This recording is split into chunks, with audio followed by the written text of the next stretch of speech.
नमस्कार, मैं हूं जयश्री नागदा और आप देख रहे हैं सीबीसी न्यूज़ राजस्थान। इस वक्त शहर विधायक और विधानसभा में नेता प्रतिपक्ष गुलाब चंद कटारिया जी हमारे साथ मौजूद हैं। आइए बात करते हैं कुछ राजनीतिक मुद्दों पर।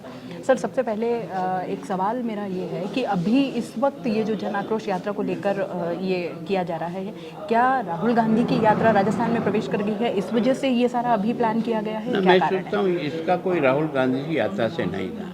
सरकार के 4 साल पूरे हो रहे हैं।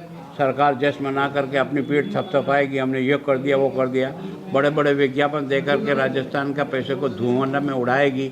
जबकि हकीकत क्या है वो हम जो आज की तारीख में विपक्ष में है, हमारी ड्यूटी है कि जनता को हकीकत बताएं। हकीकत बताने के लिए हम नीचे गांव-गांव तक जाएंगे। जो हमने देखा वो हम बताएंगे और जनता ने देखा उनसे इकट्ठा करेंगे और उसके आधार पर इस लोगों का जो आक्रोश है उसको एक दिशा देने का प्रयत्न करेंगे। आप भी राजस्थान के गृह मंत्री रह चुके हैं। इस वक्त जो राजस्थान के लॉ एंड ऑर्डर की जो स्थिति है उसके ऊपर क्या कहना है आपका? इस सरकार की लॉ एंड ऑर्डर पर न तो कोई चिंता रही है, न इसके बारे में किसी को भी कुछ करने की इच्छा रही है। मैं सोचता हूं कि इस लॉ एंड ऑर्डर को मेंटेन करने के लिए केवल और केवल मॉनिटरिंग चाहिए। सही व्यक्ति की सही जगह अगर पोस्टिंग हो तो केवल और केवल एसपी ही सब कुछ संभालता है। अगर कहीं एसपी कमज़ोर है तो बदलने का अधिकार आपके पास है, लेकिन हर 3-3 महीने में एसपी और कलेक्टर बदले जाते हैं तो प्रशासन कैसे चलेगा? हमारा सेक्रेटरी आज जो है ना पीडब्ल्यूडी सेक्रेटरी कोई है, 2 महीने बाद कोई दूसरा आ जाता है, 3 महीने बाद तीसरा हो जाता है। मतलब पंचायत राज में 4 सेक्रेटरी तो बदल चुके हैं अब तक। क्या काम कैसे होगा और काम कौन करेगा? एक आदमी समझता है तब तक वो चला जाता है। तो एक तरह से मैंने इसीलिए कहा कि कुशासन है। अगर सुशासन, कोई व्यक्ति खराब है, आपको लगता है कि इसमें कोई कमी है तो आप उसको बदलो, पर सारे व्यक्ति खराब थोड़ी हैं। यही मशीनरी है जिसमें मैंने भी काम किया और आप भी काम करोगे और अगली बार जो चुन के आएगा वो भी इसी से काम करेगा। आप और हम तो टेम्परेरी हैं, जनता भेजेगी तो जयपुर जाएंगे, लेकिन ये तो एक बार आ गए तो ये तो रहने वाले हैं। इन्हीं से काम में लेना है तो अकल से काम में ले तो राजस्थान का भला होता है। सर, समय समय पर ये बात आती रही है सामने कि कांग्रेस के अंदर खाने जो है वो अंदरूनी फूट कहीं ना कहीं बार बार बाहर आ रही है, लेकिन वहीं पे बीजेपी की भी अंदरूनी बातें जो लगता है कि अब टूट फूट बीजेपी में भी कहीं ना कहीं मुख्यमंत्री पोस्ट को लेकर के और ये सारी चीज़ें हैं, तो इस पे क्या कहेंगे आप? देखो, मैं सोचता हूँ बीजेपी में न तो फूट रही है न रह सकती है। कोई प्रयत्न भी करेगा तो मार खाएगा। आज दिन तक जिन्होंने बीजेपी में फूट डालने की कोशिश की, यही एक ऐसी पार्टी जिसका कोई विभाजन नहीं है। बाकी सब पार्टियां टुकड़े टुकड़े में चली गई, क्योंकि वो नेताओं की पार्टी है, ये कार्यकर्ताओं की पार्टी, दोनों में फर्क है। और इसलिए यहाँ एक कार्यकर्ता अगर साइड पर जाता है तो नया आ जाता है, वो संभाल लेता है। हमारे पास लगातार योग्य व्यक्तियों की एक भरमार सी है। हमारे यहाँ दिवाला नहीं है कि सब एक ही राजीव गांधी के परिवार से योग्य पैदा होंगे। हमारे यहाँ तो चाय बेचने वाले घर में भी बच्चा पैदा होता है, 2 देश को संभाल सकता है। सर, क्योंकि आप शहर विधायक हैं, मेरा आखिरी सवाल आपसे ये रहेगा कि सर, इतनी त्वरित गति से जब काम हो सकते हैं तो G20 समिट का ही इंतजार हम क्यों करें? जब रात दिन इतनी त्वरित गति से और इतनी खूबसूरती से उदयपुर के काम हो सकते हैं तो जनता क्यों परेशान होती है? मैं सोचता हूँ ये हमारी स्वभाव में पड़ गया कि जब कोई हमारा शादी ब्याह आती है तो घर को ज़्यादा रंग रोगन करते हैं, दिवाली आती है तो रंग रोगन करते हैं, मेहमान आते हैं तो अच्छे, आप और मैं अपने घर में भी चद्दर भी बदलते हैं, चीज़ भी बदलते हैं ना, स्वभाव है।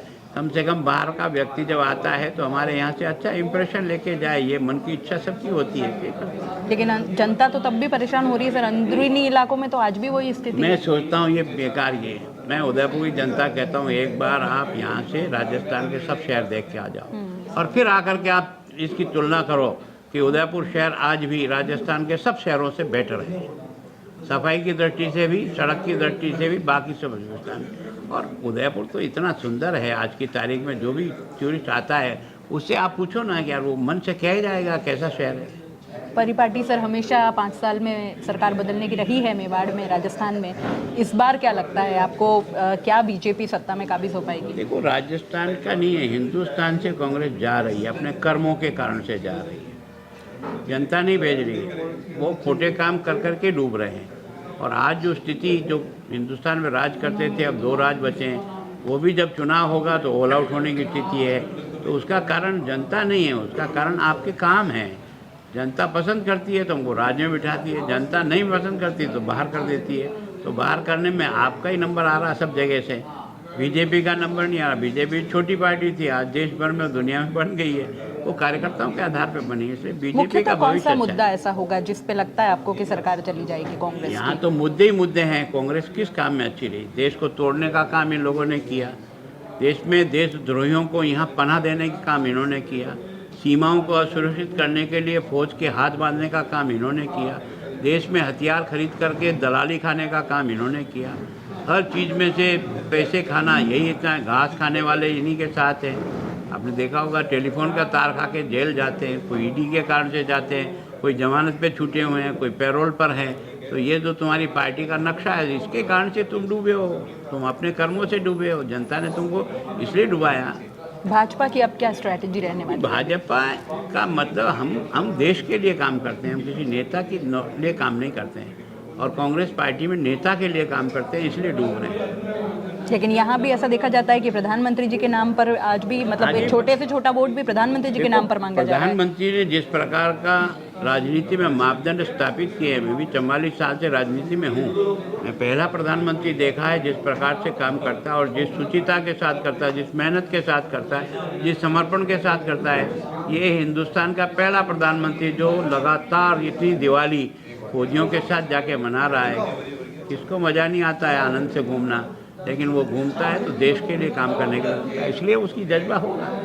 सर, एक व्यक्तिगत सवाल आपसे ये है कि आप बहुत अच्छे मुद्दों को लेकर बात करते हैं, कई सारे फंक्शंस में बहुत अच्छी आप बात करते हैं, लेकिन क्या कारण है कि गुलाब चंद कटारिया जी के कहे हुए शब्द जो है वो कहीं ना कहीं विवाद में फंस जाते देखो हैं? क्या है कि कभी कभी मैं मेवाड़ी हूँ आदमी, बोलते बोलते मेवाड़ी का टोन आ जाता है,